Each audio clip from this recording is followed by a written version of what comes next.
Muy bien, gracias por estar con nosotros. Continuamos aquí en Cartas sobre la Mesa con un tema también muy importante referido a la posibilidad de interpelar al ministro de Defensa sobre los sucesos, sobre los hechos acaecidos el pasado miércoles en la Plaza Murillo, en el kilómetro cero, que sin duda ha generado la conmoción y la atención internacional y nacional. Estamos para ello, para conversar de este tema, con la diputada de Comunidad Ciudadana, la parlamentaria Luisa Nayar, a quien le damos la bienvenida vía virtual para que nos dé mayores criterios sobre este particular. En principio, buenas noches, diputada, bienvenida. Muy buenas noches, muchísimas gracias por la invitación a su programa. Un saludo a todos quienes nos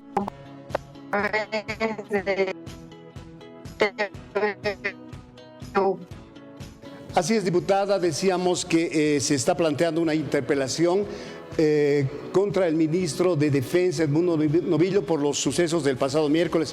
En principio se habla de una batería de 13 o más preguntas. ¿Cuál es la situación al respecto, diputada Nayar? Bueno, José, justamente viendo la pantomima, la tramoya y el montaje generado por el movimiento al socialismo el pasado miércoles 26 de junio, y viendo el papelón y el ridículo nacional e internacional que nos han hecho pasar, viendo además que esto justamente lo hemos denominado como falso golpe, hemos decidido presentar esta interpelación el pasado lunes 1 de julio a efectos de que el ministro de Defensa se haga presente en la Asamblea Legislativa Plurinacional, que le dé la cara a los parlamentarios, pero sobre todo que le transparente la información a la población boliviana, dado que estos señores, en lugar de esclarecer los hechos, lo único que hacen es empañar esta situación cada día más. Cada día se genera un nuevo capítulo, cada día buscan, sin lugar a dudas, reforzar este falso golpe, y lo que corresponde es que este ministro, como máxima autoridad de las Fuerzas Armadas, juntamente con el señor Luis Arce, se hagan cargo de estos hechos. Y justamente dentro de este pliego interpelatorio de 13 preguntas estamos solicitando información al respecto de lo acontecido el 26 de junio, pero además otros elementos vinculados a la problemática. Así es, diputada, precisamente la palabra clave, el término clave parece ser transparentar la información, transparentar los hechos. Hay muchas particularidades del mismo que quedan en la nebulosa. Se maneja la narrativa del autogolpe, del golpe de Estado. Bueno, en fin, hay que aclarar todos estos puntos que son al momento motivo de especulación, y qué mejor obtener información directa de uno de los protagonistas, en este caso el encargado de la seguridad del Estado a través de las Fuerzas Armadas, ¿verdad? Así es, querido José, porque nos llama muchísimo la atención el hecho de que, siendo la máxima autoridad del Ministerio de Defensa, por ejemplo, no hubiera recibido los informes de inteligencia donde se manifieste el hecho de que habían tanquetas desplazándose por la sede de gobierno. Una tanqueta no pasa desapercibida, 2 tanquetas mucho peor aún, 3 tanquetas lo propio. Entonces vemos que esta situación devela que estos señores evidentemente han realizado este montaje. ¿Por qué decimos esto? Porque han habido una serie de elementos que así lo demuestran. En primer lugar, el hecho de ver a un ministro de gobierno salir a golpear las tanquetas, salir en una muestra de coraje a tratar de enfrentarse con militares fuertemente armados. Veíamos que esta situación se replicaba con Luis Arce cuando se careaba con el supuesto golpista, y teníamos a su lado a la ministra de la Presidencia gritando desaforadamente, y justamente estaba acompañado el señor Luis Arce no solo por la ministra de la Presidencia, sino por todo este gabinete supuestamente enfrentándose a este falso golpista. ¿Dónde está pues la seguridad que se les debería haber brindado si nos encontrábamos en un golpe? ¿dónde estaba la inteligencia para darles la información a estos individuos? ¿Por qué no se los puso a buen recaudo? ¿Por qué no se les proveyó, por ejemplo, de chalecos antibalas y se los enfrentó a los golpistas? Estos son elementos que deben ser respondidos, querido José, al igual que debe ser respondida, por ejemplo, la pregunta de las relaciones de amistad de Zúñiga con Luis Arce, las relaciones de amistad de Zúñiga con el ministro Novillo. Deben respondernos, por ejemplo, el por qué la instrucción de Luis Arce para desplazar las tanquetas y a los militares en este día, y así otras preguntas más. Entonces, los bolivianos necesitamos tener esta información y que estos hechos queden esclarecidos, porque lo que es un hecho es que nos han puesto en ridículo nacional y en ridículo internacional. Sí, es definitivamente no cuadra el hecho de que una o varias tanquetas puedan desplazarse a la Plaza Murillo sin conocimiento del ministro de Defensa, entre otros puntos, ¿verdad? Ni los tanques ni las tropas, porque justamente no pasan desapercibidas, como acabamos de manifestar, pero además de eso, lo que aún llama muchísimo más la atención es el hecho de que los principales personeros del gobierno no se hubieran puesto a buen recaudo, o de que el ministro de Gobierno y el ministro de Defensa no hubieran tomado las acciones necesarias para precautelar sus vidas. Entonces, estos son elementos que nos llaman la atención, al igual que el hecho de tener la posesión del nuevo alto mando militar y en menos de 10 minutos tener el repliegue de las tropas. Entonces, lamentamos esta situación, realmente nos indigna de sobremanera que lleguen hasta estos extremos para buscar retomar un posicionamiento o recobrar la popularidad de Luis Arce, pero yo creo que esto más bien, en lugar de darle popularidad, lo que ha hecho es darle un tiro al pie. El cuartel de operaciones, la parte central donde trabaja el presidente del Estado, es sin duda la Casa Grande del Pueblo, pero extrañamente estaba en Palacio Quemado, donde ha ingresado o ha golpeado la tanqueta. Las relaciones de amistad también, usted decía, las fotos que han circulado, el eventual parentesco que habría entre las esposas de Zúñiga y de Arce. Hay muchos temas por aclarar. Diputada, ¿en qué podría derivar esto? ¿Podría acabar finalmente en la censura? Si es que les convencen o no les convencen las respuestas que dé el titular de Defensa. Lo que nosotros buscamos, José, es que se pueda llegar a esta censura y quizás para los que nos están escuchando, una interpelación es un acto de fiscalización que tenemos los parlamentarios. En ese sentido, se pueden presentar preguntas para que los distintos ministros a los que se les consulte vayan a responder a la Asamblea Legislativa, y de esto deriva en dos posibilidades. La primera puede ser que se le asigne el voto de confianza al ministro a través de los 2/3 que debería surgir de esta votación.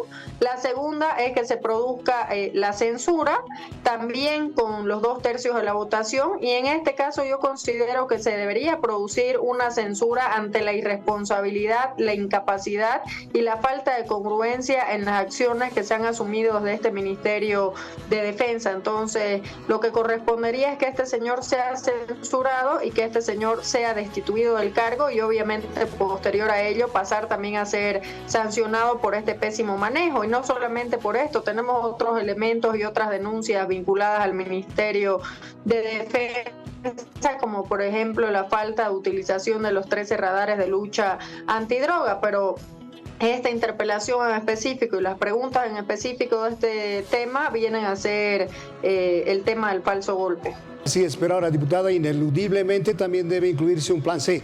¿Qué pasa si no asiste el titular de Defensa? Bueno, justamente el día de hoy hemos hecho un reclamo empático al presidente de la Cámara de Diputados, toda vez de que hemos consultado sobre la remisión de este pliego interpelatorio de la Asamblea Legislativa, es decir, al señor David Choquehuanca.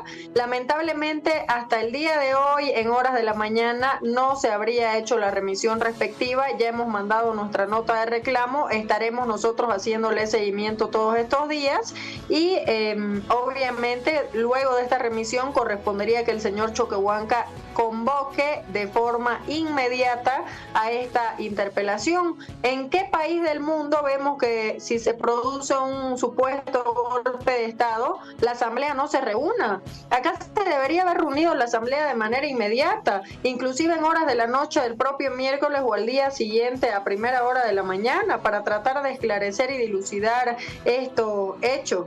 Realmente vemos que estos señores no asumen la responsabilidad respectiva, que juegan con la población boliviana, que le faltan el respeto a la población boliviana, y esto es algo que el pueblo no se los va a perdonar. Se me está acabando el tiempo, pero tengo 2 puntos más en mesa.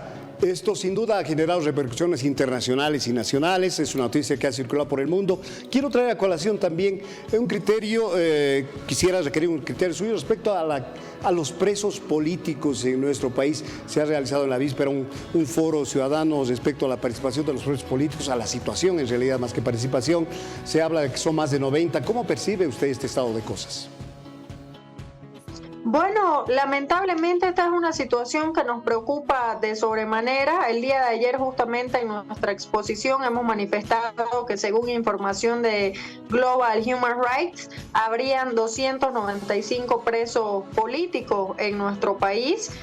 Lamentablemente el día de ayer, mientras estábamos en la realización de este foro, por ejemplo, donde teníamos como participantes a la señora Carolina Rivera, hija de la exmandataria Yanine Áñez, al señor Iván Uría, hermano de Raúl Uría, como miembro de ADEPCOCA, que se encuentra preso hace más de un año, y también a Marco Aramayo, hijo de Marco Aramayo, quien fue el denunciante de los hechos irregulares del Fondo Indígena. Mientras nos encontrábamos en este evento, querido José, se estaba produciendo la presentación de 4 querellas en contra de Marco Aramayo. Marco Aramayo ha fallecido hace más de 2 años, ha sido víctima de la tortura y del sicariato judicial implementado por el movimiento del socialismo, y se ha muerto con más de 250 procesos en su contra. Y ahora lo inaudito y lo insólito de este tema es que le metan procesos a una persona muerta. Esto realmente es descabellado y yo creo que no se lo ve en ninguna otra parte. Nos indigna y demuestra que la justicia está cada vez peor, y por eso es que es una tarea fundamental del próximo gobierno recuperar la justicia de las garras del masismo. Sí, y Marco Aramayo fue el principal denunciante, el que sacó a la luz pública esta podredumbre del Fondo Indígena, si se quiere. Y como usted decía, ahora siguen los procesos. ¿Qué se va a hacer al respecto? ¿Qué se puede hacer al respecto? Justamente hemos decidido iniciar esta serie de foros vinculados a los presos políticos para poder brindar el apoyo y el sostén. En este caso, por ejemplo, el día de ayer, en los testimonios que recogíamos de los familiares de algunos de estos presos políticos, eran que no habían podido acudir a las instancias internacionales, así que nosotros vamos a hacer las gestiones respectivas para poder coadyuvar en estas denuncias internacionales a los familiares del señor Marco Aramayo, a los perseguidos y presos de ADEPCOCA. En el caso de la señora Yanine Áñez, estos casos ya se están realizando, y este foro va a replicarse periódicamente a efectos de poder coadyuvar con los familiares de todos los presos y los perseguidos políticos que tenemos en el país. Diputada, hoy también ha sido día de sentencias para miembros de la Resistencia Juvenil Cochala. Yacir Molina, el principal líder, ha sido condenado a 8 años de prisión. A su vez, sus principales colaboradores también en escala menor. Bueno, en fin, esto también es parte de persecución política. ¿Cómo ve usted la condena, la sentencia final? Sin lugar a dudas, esto demuestra la manipulación del movimiento al socialismo hacia dentro del órgano judicial. Vemos que se está cobrando venganza a través de esta tiranía judicial. Vemos que esta es una nueva afrenta en contra de nuestra democracia, y aunque traten de cambiar los hechos, aunque traten de inventarse relatos, aunque traten de perseguir y traten de amedrentar, los ciudadanos bolivianos sabemos que lo que ocurrió el año 2019 fue un gigantesco fraude electoral, así que no van a poder cambiar la historia. Rechazamos esta persecución política. de verdad que repudiamos completamente estos hechos, pero sabemos que la justicia tarda, pero la justicia finalmente llega, y todos estos señores que están cometiendo estas atrocidades en algún momento van a tener que pagar las consecuencias que acarrea aquello. Ahora seguramente van a haber otros procesos, gente que ha participado activamente en la resistencia en el 2019 sigue siendo objeto de investigación, y el mensaje parecía ser muy claro del MAS al iniciar este gobierno, ¿no? Que todo eso iba a ser sancionado. Se está cumpliendo definitivamente esa amenaza. Y no nos olvidemos, por ejemplo, que Luis Arce es producto de lo que sucedió el año 2019, porque el gigantesco fraude electoral devino en la anulación de esas elecciones, y al parecer Luis Arce tiene amnesia con ese tema, porque justamente este señor es producto y resultado de ese monumental fraude electoral que se montó el año 2019, que lo habilitó prácticamente a su candidatura hacia dentro del movimiento al socialismo. Entonces nos parece inadmisible que sean los primeros en estar manifestando que ha sido un golpe. Entonces lamentamos que sigan en la manipulación de la justicia, que sigan en esta tiranía judicial y que sigan en esta persecución, dañando inconmensurablemente a los ciudadanos que defienden la democracia. Diputada, ya tiempo de despedirse, por favor. Gracias por el tiempo de estar con nosotros. Tiranía judicial, tiranía de la justicia, usted decía, ¿se puede cambiar ese estado de cosas? Se vienen 3 procesos, mínimo 2 procesos eleccionarios en los siguientes meses. ¿Cómo percibe usted este tema de la justicia que está tan venido a menos? Personalmente, José, creo firmemente que la justicia no va a cambiar mientras el gobierno del MAS siga a cargo de la administración del poder. Creo firmemente que estos señores no tienen un ápice de voluntad de que se realicen estas elecciones judiciales, y también creo firmemente que van a dar el todo por el todo para mantener a sus autoprorrogados. Por eso es primordial que en las próximas elecciones del año 2025 tengamos una alternativa para hacerle frente al MAS, y para que esta alternativa le gane en las urnas, y la primera tarea y responsabilidad que asuma este nuevo gobierno sea el de tener una justicia proba, independiente, que lleve adelante las acciones necesarias para recuperar el Estado de Derecho y la institucionalidad, y para que los presos políticos queden en libertad y queden tras las rejas los que son verdaderos delincuentes. Muy bien, gracias, diputada, gracias por estar con nosotros. Buenas noches. Muchísimas gracias a usted por el espacio, José, y un saludo para todos quienes nos acompañaron. Hasta luego.